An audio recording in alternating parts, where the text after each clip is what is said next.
মানে তুমি এখনো মেকআপ নাওনি কেন? কি আশ্চর্য, তুমি না বললে লাঞ্চের পর আমার সিকোয়েন্স? হ্যাঁ, বাট এখন একটা শট হচ্ছে, ওই শটের পরেই আমি একটা মিউজিক পার্টের জন্য কাজ করব।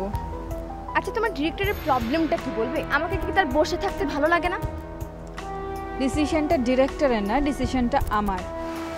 আর তুমি যদি চাও আমি এটা ক্যান্সেল করতে পারি, আমি এটা লাঞ্চের পরে নিয়ে যেতে পারি। জেসি, তোমার কথা আমি কোনোদিন মানা করেছি? Thank you. লাইক তুমি ডিরেক্টরের সাথে প্রবলেমটা কোথায় বলো তো? যখনই ওনার কথা হয় তখনই একটা নেগেটিভ অ্যাপ্রোচ থাকে তোমার। আই ডোন্ট নো, মানে সে একটা অ্যালার্জি, আমি দুই চোখে তাকে দেখতে পাই। ওয়েল ফাইন, তুমি মেকআপটা প্লিজ নিয়ে নাও, আমি এটা দেখছি। আচ্ছা জেসি, কি সজাগ লাগছো? না দেখিনি, আছে কোথাও?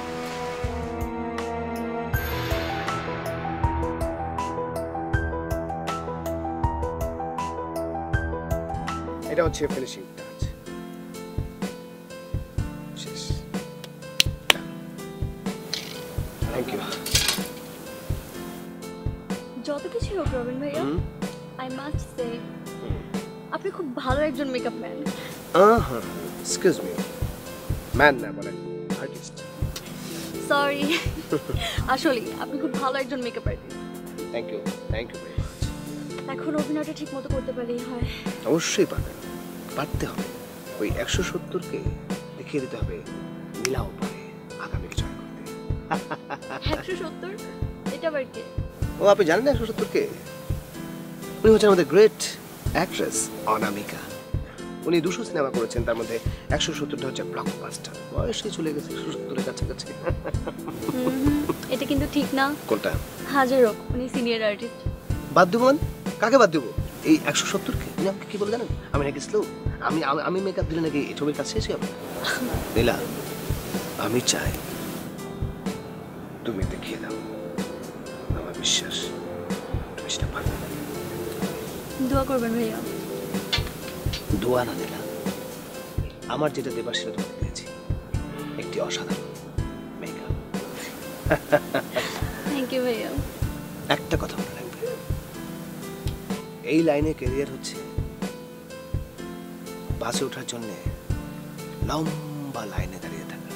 সামনের মানুষটা তোমার জন্য জায়গা ছেড়ে দেবে না, কারণ তাকেও পৌঁছতে হবে তার গন্তব্যে। আমি তো সবার আগে তোমাকে পৌঁছাতে হবে। তাই ব্যাপারটাকে তোমার নিজেই জায়গা করে নিতে হবে। লাইনের একেবারে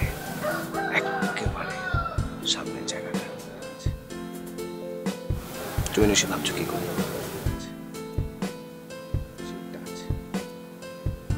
হয় সবার আগে এসে তোমাকে লাইনে দাঁড়াতে হবে, অথবা তোমার সামনে যে আছে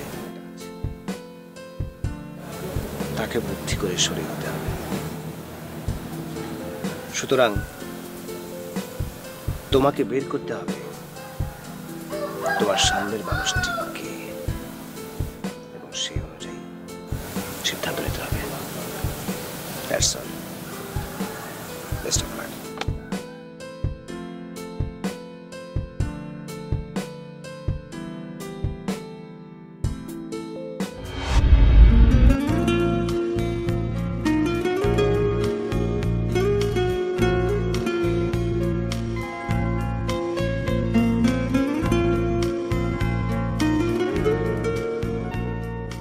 তো অনেক গরম পড়ছে তাই না? ও গরম গরম অবশ্য তো কোনো খেয়াল করিনি। তা আপনি গরমের মধ্যে এখানে বসেছেন কেন? আপনার জন্য। কিছু খাবেন আপনি? চা, কফি, জুস, তরমুজ, নিজে নারিকেল? আমি তো এমনি বলি কথা, ছোট মতো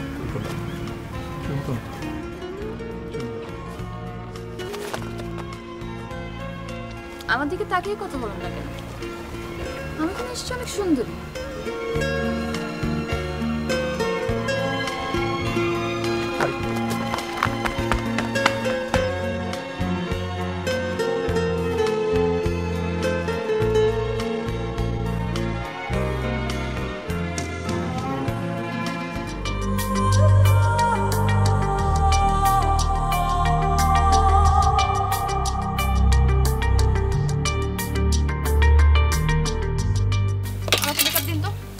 যত সব আনপ্ল্যান্ড কাজ।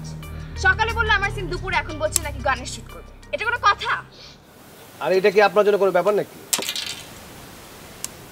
আপনার জন্য এই নাচ তুলতে লাগবে ম্যাক্সিমাম 30 সেকেন্ড। তারপরেও এত রিয়াক্ট কেন করছো? জেসিকার মনে হয়েছে যে জায়গাটা অনেক সুন্দর, লোকেশনটাকে গানের দৃশ্যে কাজে লাগানো যাবে, তাই ও শর্টে। তাহলে তুমি কেন এসেছো? আমার নীলের সাথে শর্ট আছে। হোয়াট?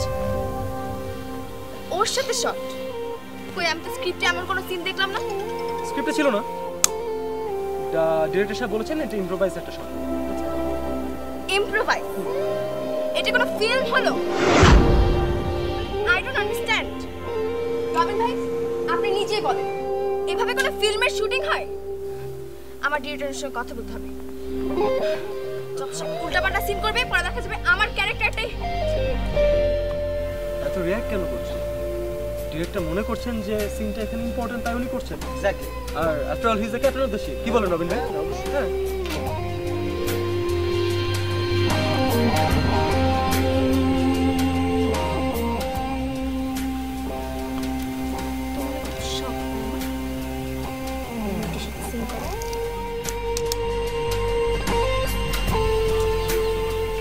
তোমার পারফরমেন্স ছাড়া কার পারফরমেন্স ভালো লাগে? After all you are very good performer. আর তুমি যদি বলো তাহলে আমি ডিরেক্টরের সাথে কথা বলি তাহলে সিনটা বাদ দিয়ে দিতে। ওকে ফাইন, আমি করলাম না। আমি তো তোমার ডিসিশনের জন্য ওয়েট করছি। বলো না, করো। আফটার অল নতুন মেয়ে বলে কথা। তোমার সঙ্গে একটা সিন থাকলে তা আবার মানুষ দেখবেও। কত আশা নিয়ে এসেছে মেয়েটা। সেটাই। পুরো না হয় একটা সিনই তো। আপনি ইয়ে করেন, শ্বশুরের সময় কেন মেকআপটা রবিন ভাই, আপনি একটু টেক কেয়ার করেন, আমি যাই।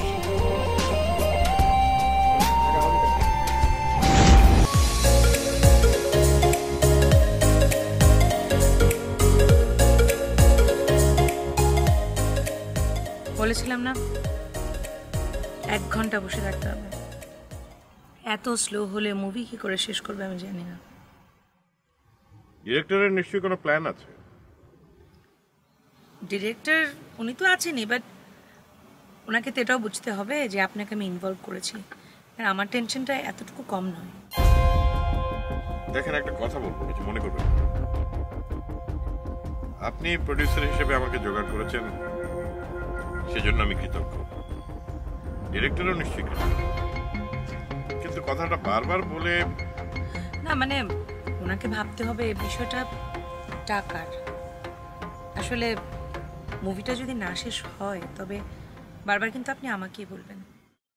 হবে হবে, শেষ হবে। ফরহাদ সাহেব সম্পর্কে আমি খোঁজ নিয়েছি, তার কোনো ইনকমপ্লিট কাজ নেই। সবকিছু ঠিক থাকলেই ভালো। ম্যাডাম, আপনার শর্ট রেডি। ওকে, যাচ্ছি। শোনো, ওই যে কি জানো নাম মেকআপ ম্যানটা? রবিন ভাই। হ্যাঁ, রবিন। ওকে সেটে থাকতে বলবে। জি ম্যাডাম, আপনি আসেন, আমি ওকে ডাকছি। ওকে, যাই। ওকে।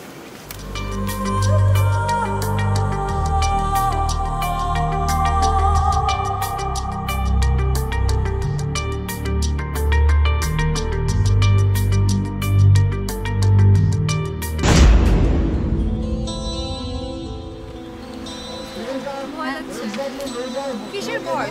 তুমি অনেক ভালো অ্যাক্টিং করো, তো ভয় পাওয়ার কোনো দরকার নেই। ভয় তো শুধু ওই 170কে নিয়ে। 170 মানে? অনামিকা ম্যাম, ওই যে বলে না 200 ছবি করেছি, 170 ছবি হিট। নামটা কে দিল? রবিন ভাইয়া। গড, রবিন লোকটা পারেও। আচ্ছা আপু, হ্যাঁ, সজীব ভাইয়ের সাথে আমার একটা সিকোয়েন্স আছে, ইম্প্রোভাইজ হবে স্ক্রিপ্টে নেই। হতে পারে, হবে হয়তো। হঠাৎ কেন? সজীব ডিরেক্টরকে কনভিন্স করেছে, সে চায় একটা সিন হোক। সজীব ভাই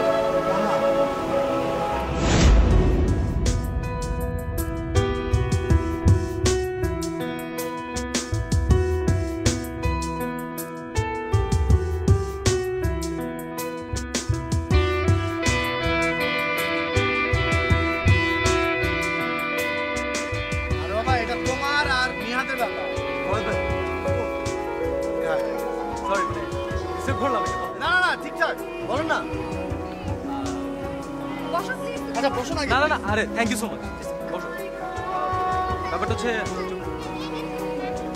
আমি কি চলে যাবো? না না না, ঠিক আছে, না, it's fine. আপনি কমফোর্টেবলি বলেন প্লিজ। না না জিসি, ওকে সরি। আরে থাকো। ফার্স্টলি হচ্ছে যে বস, আমি আপনাকে যে কথাটা বলতে এসেছি আপনি প্লিজ এটা নেগেটিভলি নেবেন, ওকে? আমি পুরো স্ক্রিপ্টটা পড়লাম, কিন্তু পুরো স্ক্রিপ্টে আমার সাথে নীলা মেয়েটার কোনো সিকোয়েন্স রাখা হয় না, গল্প তো দরকার নেই। কেন, আপনার কি হঠাৎ মানে প্রয়োজন মনে হয়েছে কোথাও? না না।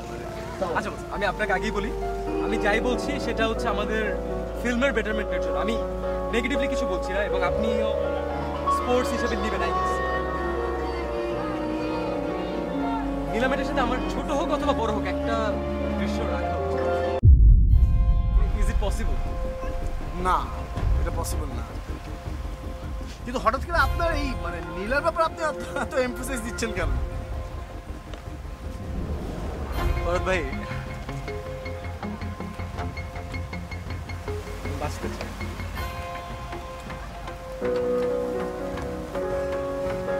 Now I got the point. Tamannaah, right?